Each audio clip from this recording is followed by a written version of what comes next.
বৈশাখ কখনো বলদ গরুর মতো আমাদের বাবার মুখ, লাঙল টানতে টানতে যার কাঠটা ফুলে উঠেছে নৌকার পালের মতো, সেই বাবাই অদম্য পাহাড় কবির কাছে।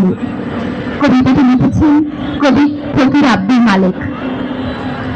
আমার বাবা ছিলেন এক আজীবন কৃষক, বলদ গরুর মতো মানসিক পরিশ্রমী।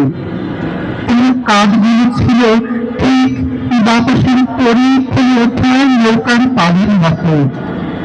লাঙলের হাতে আর ফলার মাঝখানে তিনি দাঁড়িয়ে থাকতেন এক অদম্য পাহাড়ের মতো।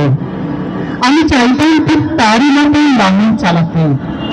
তিনি আমাকে মেয়ের উপরে বসিয়ে দিতেন, যাতে ভারী মাটিগুলি ভাঙিয়ে নিপুণ ভাবে আমি তাল সামলাতে না পেরে পড়ে যেতাম।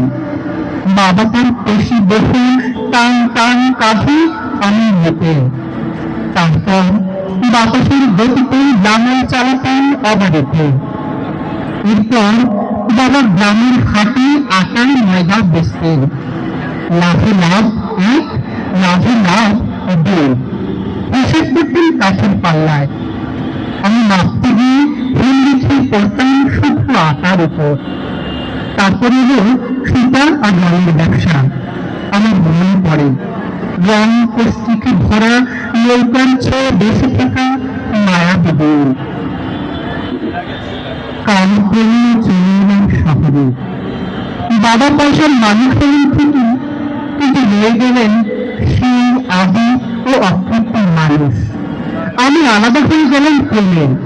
কলেজ, রাজনীতি, সারা পৃথিবী বিচার নেশা আমায় পেল। বাবাকে ক্রমে পিছিয়ে ফেলে এলাম।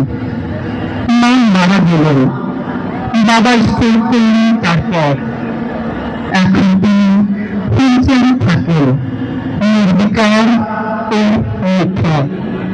যিনি বাবা কাঁধে নিয়ে লাঙল চালাতেন তপ্ত ভিতরে, তিনি আজ তাকে বীর হতেন ঝাপটে বেড়ে সিঁড়ি দিয়ে কেবিন থেকে কেবিন ছুটে যায়।